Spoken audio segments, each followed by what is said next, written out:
নমস্কার। ঠাকুর, মা, স্বামীজিকে প্রণাম জানাচ্ছি। প্রণাম জানাচ্ছি নিজ নিজ গুরুদেবকে। প্রণাম জানাচ্ছি স্বামী ব্রহ্মানন্দজি মহারাজকে। আমরা ধর্ম প্রসঙ্গের থেকে আলোচনা করছি। স্বামী ব্রহ্মানন্দজি লিখছেন, মনকে দুই উপায়ে স্থির করতে হয়। প্রথমে কোনো নির্জন স্থানে গিয়ে মনকে সংকল্প বিকল্পাদি রহিত করে ধ্যান ধারণা করা। দ্বিতীয়, ভালো ভালো থট বিষয় নিয়ে চিন্তা করতে করতে মনকে ডেভেলপ অর্থাৎ উন্নত করা। গরুকে খাওয়ালে যেমন দুধ দেয়, মনকে সেইরূপ ফুড অর্থাৎ খাদ্য দিতে হয়, তবেই মন শান্ত থাকে। মনের ফুড হচ্ছে ধ্যান, জপ, সৎচিন্তা ইত্যাদি। অনেক সাধক আছেন, তারা মনকে ছেড়ে দেন এবং বসে বসে শুধু ওয়াচ বা লক্ষ্য করেন মন কি করছে। শেষে মন ঘুরে ঘুরে যখন কিছুতেই শান্তি পায় না, তখন আপনা থেকেই ভগবানের দিকে যায়, তাঁর শরণাগত হয়।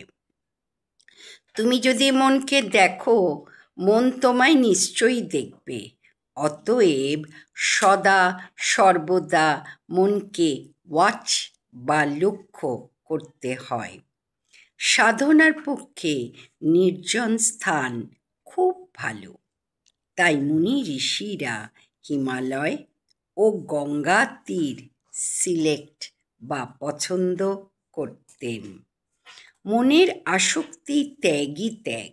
হাজার জিনিস আসুক না কেন, আসক্তি না থাকলে কিছুই নয়, আবার কিছুই নেই কিন্তু আসক্তি থাকলে সবই রইল। সাধনার দ্বারা মনটাকে ট্রান্সপারেন্ট অর্থাৎ নির্মল করতে হয়, তা না হলে ভগবানের প্রতিবিম্ব পড়ে না। স্ট্রাগল স্ট্রাগল, চেষ্টা চেষ্টা, স্ট্রাগল, চেষ্টা করবার প্রবৃত্তি যার আসেনি সে তো লাইফলেস, মৃত। বুক পেতে এই স্ট্রাগল চেষ্টা বরণ করে নিলে তার নেক্সট স্টেপ পরের অবস্থা শান্তি। সবচেয়ে সহজ সাধন সর্বদা তার স্মরণ মনন। তাকে আপনার বলে জানতে হবে। বাহিরে যেমন আত্মীয় বন্ধু বান্ধব খাওয়ান পড়ান এবং তাদের সঙ্গে আলাপ ব্যবহারাদি করা, মনোরাজ্যেও যখন ও এই রূপ হবে, অর্থাৎ সেই রাজ্যেও যখন ভগবানকে খাওয়ানো পড়ানো এবং তার সঙ্গে আলাপ ব্যবহারাদি হবে, তখনই শান্তি। জয় মা, জয় মা, জয় মা।